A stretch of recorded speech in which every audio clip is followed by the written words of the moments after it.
नमस्कार फ्रेंड्स, मैं हूं आपका मित्र, आपका सखा, आपका फ्रेंड कमल नंदलाल और मैं आप सभी दर्शकों का हार्दिक अभिनंदन करता हूं, स्वागत करता हूं, वेलकम करता हूं एस्ट्रो तक की खास प्रस्तुति। साल 2020 में 4 चंद्र ग्रहण, जी हां, सुन लीजिएगा, 4 चंद्र ग्रहण क्या करेंगे, मकर राशि का हाल या क्या होगा मकर राशि पर असर, ये हम आपको बताएंगे। और चंद्र ग्रहण स्पेशल सीरीज का ये 11वां एपिसोड है और हम आपको धनु राशि तक बता चुके हैं। इन 4 चंद्र ग्रहणों का मकर राशि के जीवन पर क्या असर पड़ेगा, हेल्थ से लेकर वेल्थ से लेकर के मैरिड लाइफ, हर भाव को डिस्कस करेंगे। ये 4 चंद्र ग्रहण कब कब पड़ने जा रहे हैं, इसके बारे में भी पूरी सूचना देंगे। देखिए, ग्रहण कभी अच्छा नहीं होता। कुछ परिस्थितियों में ग्रहण शत्रुओं का नाश जरूर कर देता है, खर्चों को रोक देता है, लेकिन प्रॉफिट नहीं करता ग्रहण। इस बात को बहुत विशेष तौर से समझना होगा। ग्रहण क्या है, ग्रहण और चंद्र ग्रहण कब पड़ता है, एक बात को ये समझना होगा। देखिए, सारी चीजें सूर्य से ही ऊर्जा लेती हैं। जब कभी भी पृथ्वी सूर्य और चंद्रमा के बीच में आ जाती है तो चंद्रमा ढक जाता है। ऐसे केस में चंद्र ग्रहण पूर्णिमा के दिन ही पड़ता है। और साल 2020 में 1 नहीं, 2 नहीं, 3 नहीं, पूरे 4 चंद्र ग्रहण हैं। और आपने देखा है चंद्रमा की चांडाल चौकड़ी जो है, इन 4 ग्रहणों की वजह से क्या हाल हो चुका है अर्थव्यवस्था का भी। और इसमें कोई दोहराए की बात नहीं है। इस साल 2020 क्या क्या लेकर आया और क्या करवा रहा है। लेकिन सबसे पहले हम आपको इंफॉर्मेशन दे दें, ये 4 चंद्र ग्रहण कब कब पड़ रहे हैं। देखिए, सबसे पहली बात, पहला ग्रहण साल की शुरुआत में, 2020 की शुरुआत में ही 10 और 11 जनवरी के दिन पड़ा। ये कब शुरू हुआ इसके बारे में भी हम आपको बताते हैं। उपछाया चंद्र ग्रहण था ये। भारत में ये चारों ही चंद्र ग्रहण मान्य नहीं होंगे धार्मिक दृष्टिकोण से, लेकिन इसका असर हर राशि पर, हर नक्षत्र पर, हर जीव पर, निर्जीव पर भी पड़ेगा। आपने देखा दिल्ली में भूकंप आए, सुपर मून हुआ, भूकंप आए।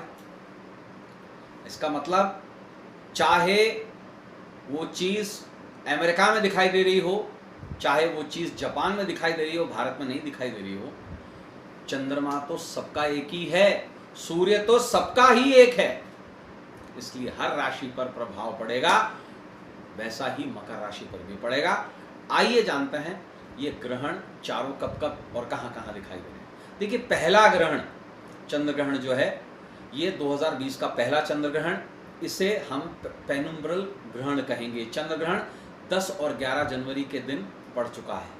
ये चंद्र ग्रहण रात को, 10 तारीख की रात को 10:37 से प्रारंभ हुआ था और 12 बजे बाद जब 11 तारीख लग गई तो 2:42 तक दिखाई दिया था।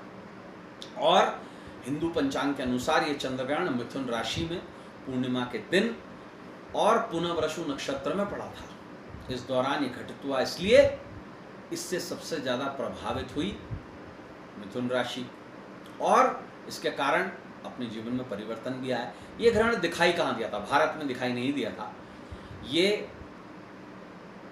क्योंकि प्रछाया उपछाया ग्रहण था, दिखाई भारत में भी दिया था, लेकिन मान्य नहीं था, इसे माना नहीं जाता है। इसके समेत ये पूरे यूरोप में, अफ्रीका में, एशिया में और ऑस्ट्रेलिया के कुछ हिस्सों में दिखाई दिया था। दूसरा ग्रहण 5 और 6 जून को पड़ने जा रहा है। ये उपछाया ग्रहण है। ये 5 तारीख की रात को 11:16 से प्रारंभ होकर 6 तारीख यानी कि 12 बजे बाद 6 तारीख लग जाएगी, रात को 2:34 तक चलेगा। भारत समेत यूरोप, साथ ही साथ अफ्रीका, एशिया और ऑस्ट्रेलिया के कुछ हिस्सों में नजर आएगा। लेकिन ये भी उपछाया प्रछाया ग्रहण है, दिखाई नहीं देता लेकिन मान्य जरूर होगा। ये एग्जैक्टली अब मैं आपको बता देता हूँ ये कब और कैसे दिखाई देगा।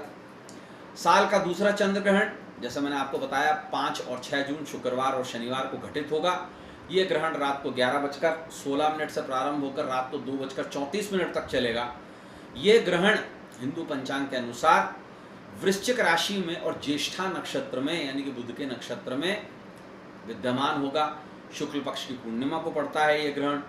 ये ग्रहण की वजह से इसका सबसे ज़्यादा प्रभाव वृश्चिक राशि पर पड़ेगा। बात करते हैं तीसरे ग्रहण की।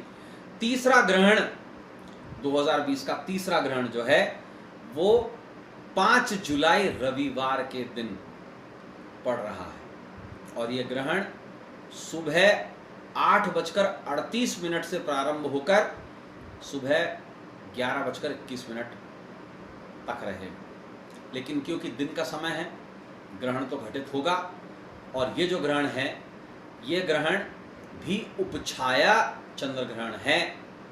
सुबह 8:38 से शुरू होकर 11:21 तक चलेगा। दक्षिण पश्चिमी यूरोप, पूरे अमेरिका, अफ्रीका के कुछ हिस्सों में दिखाई देगा। क्योंकि दिन का समय है भारत में मान्य नहीं होगा, सूतक नहीं लगेगा। धार्मिक दृष्टिकोण से इसका कोई भी लेना देना नहीं है, लेकिन ज्योतिषीय दृष्टिकोण से 100% लेना देना है। अब यह ग्रहण कौन सी राशि कौन से नक्षत्र में पड़ रहा है अब आपको ये भी बता देते हैं। देखिए तीसरा ग्रहण जो है वो धनु राशि में पड़ रहा है, पूर्वाषाढ़ा नक्षत्र में पड़ रहा है, पूर्णिमा तिथि के दिन पड़ता है। धनु राशि सबसे ज्यादा प्रभावित होगी। बात करते हैं चौथा ग्रहण साल का चंद्र ग्रहण, और ये जो चंद्र ग्रहण पड़ रहा है ये 30 नवंबर के दिन पड़ रहा है। ये भी उपछाया चंद्र ग्रहण है और ये दिखाई देगा एशिया, ऑस्ट्रेलिया, प्रशांत महासागर और अमेरिका के कुछ हिस्सों में। भारत में नहीं दिखाई देगा, इसलिए इसका सूतक भी मान्य नहीं होगा। और इन चारों ग्रहणों का सूतक मान्य नहीं है भारत में। धार्मिक दृष्टिकोण से इस ग्रहण की कोई भी वैल्यू नहीं है चार ग्रहणों की, लेकिन ज्योतिषीय दृष्टिकोण से फिर दोहरा रहा हूं 100% वैल्यू है। अब चौथे ग्रहण के बारे में भी जान लेते हैं। ये कौन सा नक्षत्र कौन से राशि में पड़ रहा है। 30 नवंबर को जैसे मैंने आपको बताया सोमवार के दिन ये ग्रहण पड़ रहा है और दोपहर को 1:04 से शुरू होकर शाम को 5:22 तक चलेगा ये। और भारतीय पंचांग के अनुसार ये चंद्र ग्रहण पूर्णिमा के तिथि के दिन तो पड़ता ही है, वृषभ राशि और रोहिणी नक्षत्र में पड़ रहा है, इसलिए वृषभ राशि सबसे ज्यादा प्रभावित होगी। अब मकर राशि वालों हम ये जान लेते हैं पहला ग्रहण आपके जीवन में क्या लेकर आएगा, क्या प्रॉब्लम आपके जीवन में क्रिएट कर रहा है। जैसा हमने जाना कि जो पहला ग्रहण है, ये पहला ग्रहण जो पड़ रहा है ये मिथुन राशि और पुनर्वसु नक्षत्र में पड़ रहा है। और विशेष रूप से ये जो ग्रहण है मकर राशि वालों, ये आपके छठे भाव में लग रहा है। छठा भाव व्याधि, कष्ट, रोग, पीड़ा, लेकिन छठे भाव में अगर कोई अशुभ घटना घटित हो रही है तो आपके रोग कटेंगे, शत्रु मिटेंगे, व्याधि पीड़ा दूर होगी। इसकी छाया सीधी रेसिप्रोकेशन आपके 12वें भाव पर पड़ रहा है। खर्चों में कमी भी आएगी, 7/7 के अंदर हॉस्पिटलाइजेशन के खर्चे कम होंगे। देखिए राहु की पूरी दृष्टि जो है एग्जैक्टली आपके भाव नंबर 2 पे पड़ रही है, इसलिए धन का क्षेत्र भी प्रभावित होगा।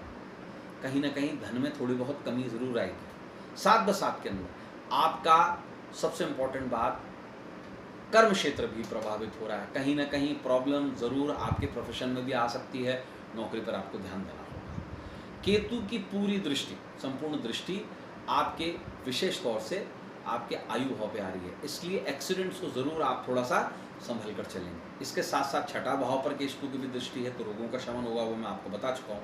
चौथा भाव भी प्रभावित होगा। देखिए माता पिता के स्वास्थ्य में भी प्रभाव आएंगे पहले ग्रहण के अनुसार।